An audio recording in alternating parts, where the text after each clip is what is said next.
Assalamualaikum warahmatullahi wabarakatuh. Salam sejahtera, salam budaya, rahayu, rahayu, rahayu. Berjumpa lagi dengan saya Mas Oo di channel Pusaka Jawa Official. Alhamdulillah wa syukurillah, segala puji bagi Allah yang telah memberikan segala nikmatnya. Nikmat yang paling besar bagi kita adalah nikmat iman dan Islam, serta nikmat diberikan kesehatan. Di antara nikmat-nikmat yang lainnya tidak bisa saya sebutkan secara dohir maupun batin. Salawat salam semoga selalu tercurah kepada junjungan Nabi besar kita Nabi Muhammad SAW serta keluarganya, sahabatnya, serta pengikutnya ila yaumil akhir. Allahumma ja'alna minhum, semoga kita semua digolongkan umat Rasulullah SAW dan mendapatkan syafaat dari beliau kelak di akhirat nanti. Semoga Allah Subhanahu wa taala menjaga iman Islam kita, menjaga ketauhidan kita sampai nafas terakhir kita, sampai ajal menjemput kita, sampai Allah memberikan kita gelar sebagai hamba-hamba yang husnul khotimah.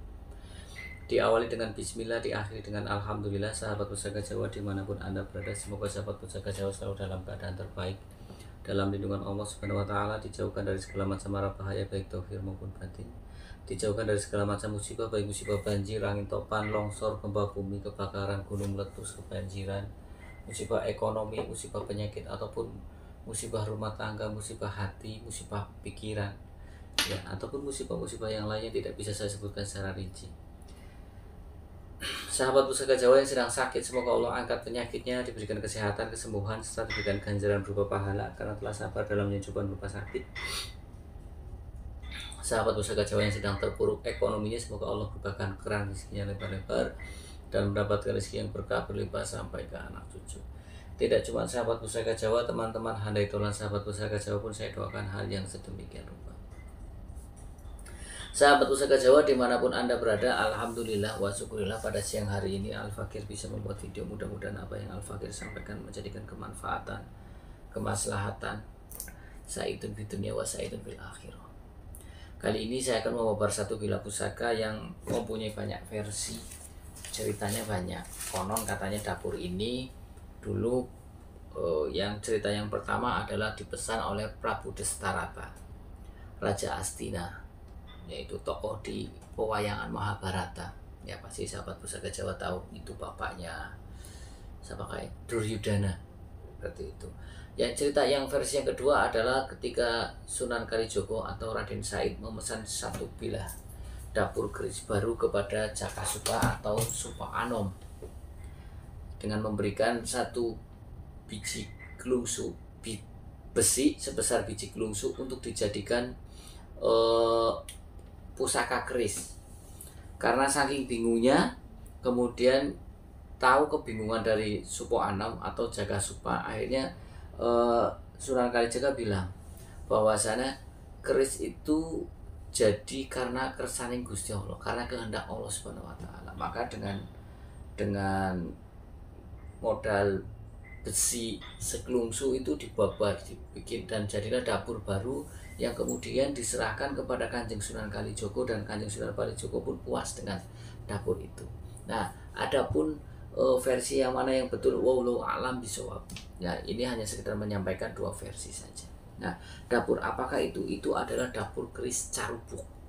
Ya, dimana dapur keris Carubuk itu lebih, makanya banyak, karena dulu berkesan yang pesan adalah seorang min auliyaillah, wali songo, walinya Allah Subhanahu wa taala. Makanya banyak yang mengatakan bahwa keris dapur Carubuk cocok dipakai oleh para pemuka agama, kemudian para spiritualis, seperti itu. Nah, sahabat Pusaka Jawa dimanapun anda berada, kita ambil bilah pusakanya. Yang anda lihat saat ini adalah Warongko Gayaman Surakarta Kakoh Panji. Mendaknya ini mendak kendit, handle-nya ini handle Pakubuanan, jejeran nunggak semi Pakubuanan. Kita buka bilah pusakanya. Bismillahirrahmanirrahim. Sahabat Pusaka Jawa dimanapun anda berada, saya dekatkan ke kamera, ya. Nah, ini bilah pusakanya istimewa. Nah, ini kita hitung looknya 1, 2, 3, 4, 5, 6, 7. Look 7 dengan memakai kembang kacang, memakai jalen, memakai lambe gajah, memakai sogokan, memakai greneng pula. Ini adalah dapur keris Carubuk. Ya, kalau yang sempana tidak memakai greneng seperti ini, di sininya lurus. Sahabat Pusaka Jawa dimanapun anda berada, sekarang kita ukur panjang bilah pusakanya.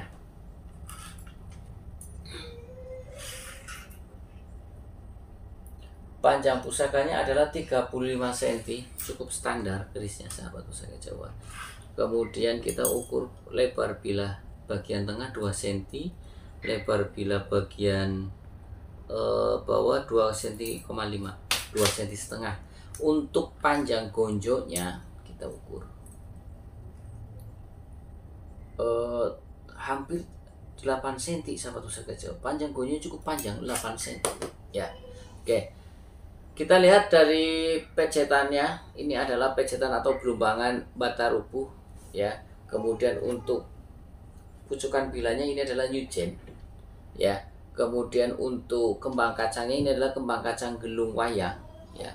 Pucukan bilah ada 6. Saya terus menyebutkan pejetannya pucukan bilah ada 6. Pertama nyujen, ngudup gambir, anggabah kopong, ambu tutumo, nugi pinetet, dan ngumyang.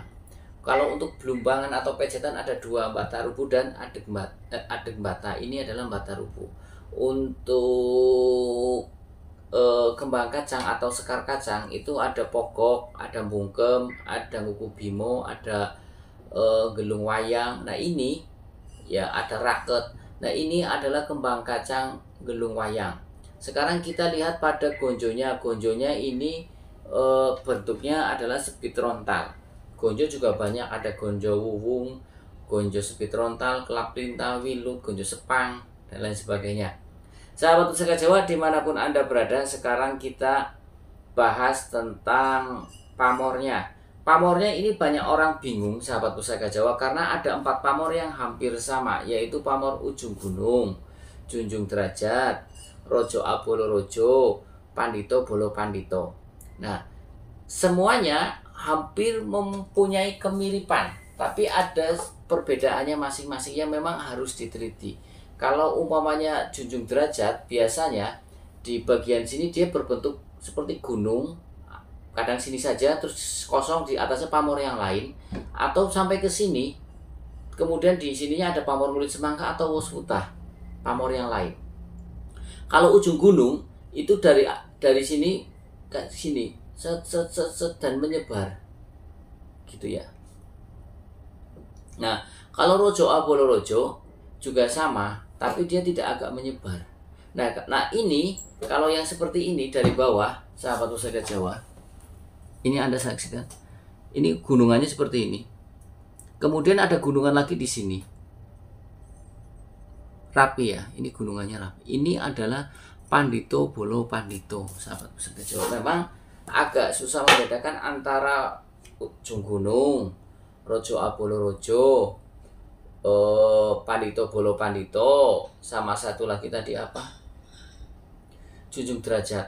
Kalau junjung derajat di bagian ujungnya biasanya ada pamor yang lain, entah itu murid semangka, entah itu setelah pucukan gunungnya ya habis itu, atau woswutah seperti itu. Nah, sahabat pusaka Jawa dimanapun Anda berada, pamor pandito bolo pandito tergolong pamorekan atau pamor yang dirancang terlebih dahulu oleh sang empu. Pamor pandito bolo pandito tergolong pamor miring. Nah, sebagian pecinta keris beranggapan bahwasanya pamor pandito bolo pandito mempunyai tuah atau angsar, ada yang lebih. Ini adalah satu untuk kederajatan dan yang kedua untuk perlindungan.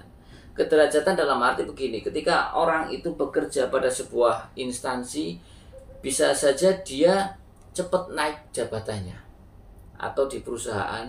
Kemudian jika dia seorang pedagang atau wirausaha pun dia cepat berkembang usahanya.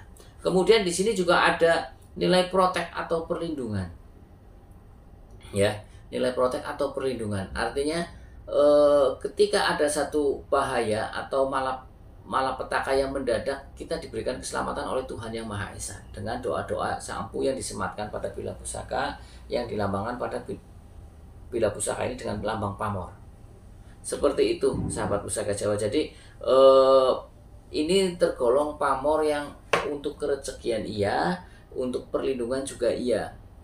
Jadi cukup istimewa sahabat pusaka Jawa, karena apa ya, biasanya untuk dapur, salah satu dapur pamornya cuma satu, kerezekian ada yang seperti itu.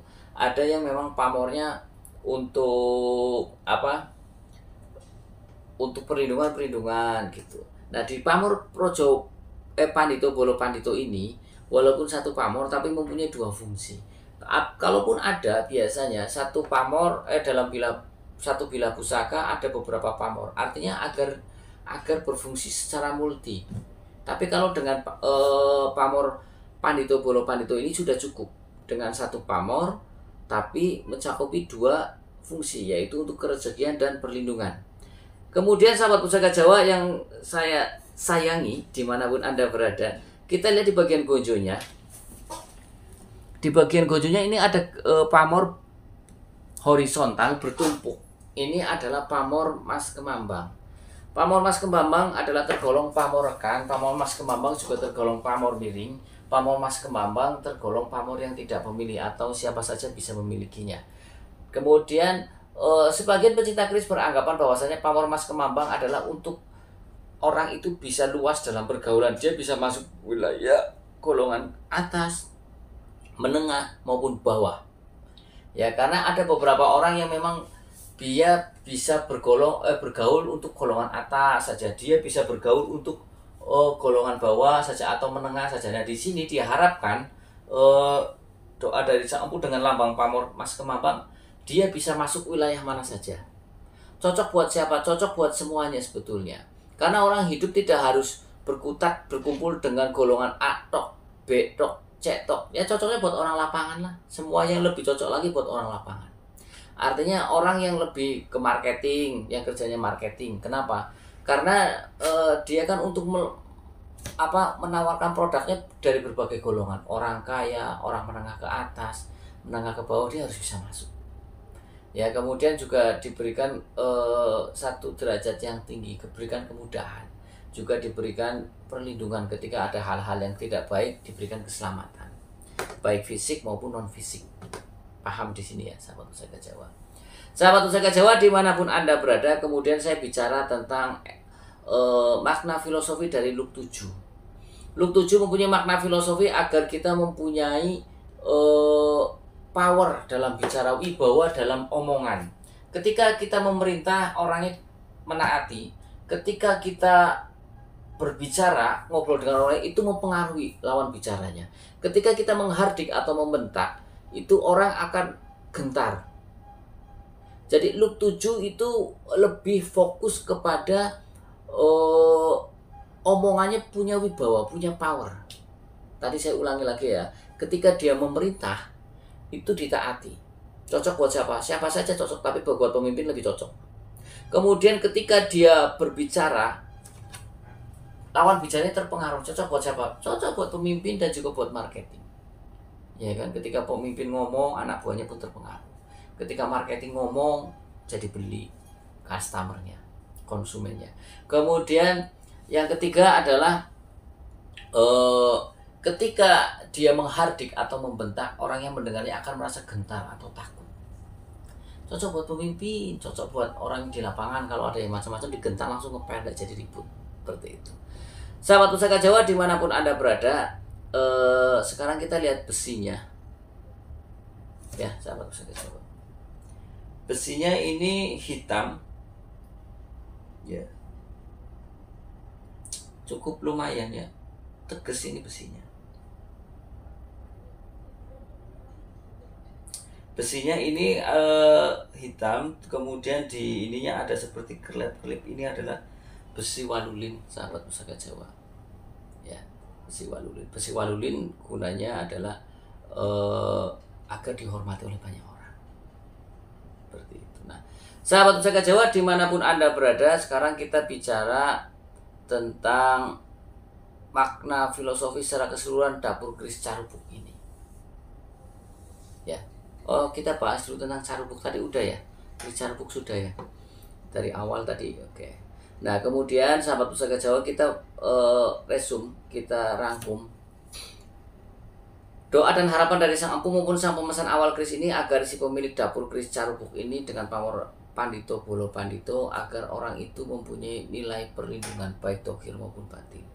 Dia mempunyai derajat yang tinggi, rezekinya bagus, perlindungannya pun bagus, omongannya mempengaruhi lawan, bentakannya ditakuti, didengar orang yang mendengar, perintahnya pun ditaati, seperti itu. Jadi ini lebih cocok kemana? Sebetulnya ini cocok ke siapa saja, cuma tadi di awal bahwasanya keris carupuk lebih cocok kepada para spiritualis ataupun para pemuka agama. Tapi kalau dipakai untuk orang umum gimana, Mas O? Cocok aja, cocok saja. Yang penting diselaraskan. Ya, cuman kan memang lambangnya kayak keris cengkrong yang pegang pemuka agama gitu kan. Kalaupun dia bukan seorang pemuka agama, ya pegang nggak apa-apa. Yang penting kan tua atau angsanya sama yang kita butuhkan, sesuai dengan yang kita butuhkan. Seperti itu. Nah, sekarang kalau kita melihat dari ricikannya, sahabat Pusaka Jawa, dari pasikutannya, ya. Ini besinya yang berkesan kering, seperti kurang wayuhan, warnanya hitam agak abu-abu, bajanya kurang, pamornya mubiar dan nyekrak ya. Pamornya terang ya, mubiar. Kemudian kita lihat di sini sirah cicaknya pendek. Ini adalah estimasi Madura muda. Ada Madura itu ada dua, Madura sepuh, Madura muda, tiga berarti. Madura sepuh, Madura muda, sama Kamardikan, Madura Kamardikan, ya kan? Karena Madura sampai sekarang masih melestarikan budaya Nusantara. Kalau bicara melestarikan berarti memproduksi. Kalau memelihara berarti tidak memproduksi, hanya menyimpan, merawat barang-barang yang peninggalan dari leluhur. Jadi bedanya memelihara dan melestarikan di situ. Nah, ini ikutnya adalah tangguhnya Madura muda. Madura muda itu kalau diukur umurnya ya era kerajaan Amangkurat I. Amangkurat I tahun 1600-an, sahabat Pusaka Jawa. 1600-an. 1646 segitulah ya. Amangkurat juga termasuk raja yang fenomenal, raja yang besar, seperti bapaknya Sultan Agung Hanyokrokusumo. Oke, sahabat Pusaka Jawa dimanapun Anda berada, saya kira cukup itu saja paparan dari saya. Jadi ini adalah keris dapur carupuk ya, dengan pamor yang cukup istimewa, Pandito Bolo Pandito. Tentunya memang butuh kecermatan, ini jenis pamornya apa, apakah ini Pandito Bolo Pandito, Rojo Abolo Rojo, ujung gunung, ataukah ujung derajat. Tadi di awal sudah saya jelaskan secara detail per masing-masing contoh-contohnya. Nah, ini adalah ikutnya pamor Pandito Bolo Pandito. Sahabat Pusaka Jawa yang baru nonton channel YouTube saya, silahkan pencet tombol subscribe, like, share, and comment. Kemudian pencet tombol notifikasi lonceng untuk mendapatkan video-video ter-up-to-date dari saya. Yang ingin request nama dapur silahkan komentar di kolom komen. Jika ada saya babar, jika ada buat PS, jika ada makfon minta dimaafkan. Apabila ada salah-salah kata saya minta maaf. Kesalahan mutlak milik saya, kebenaran milik Allah Subhanahu wa taala. Akhirul kalam, assalamualaikum warahmatullahi wabarakatuh. Salam sejahtera, salam budaya. Rahayu, rahayu, rahayu.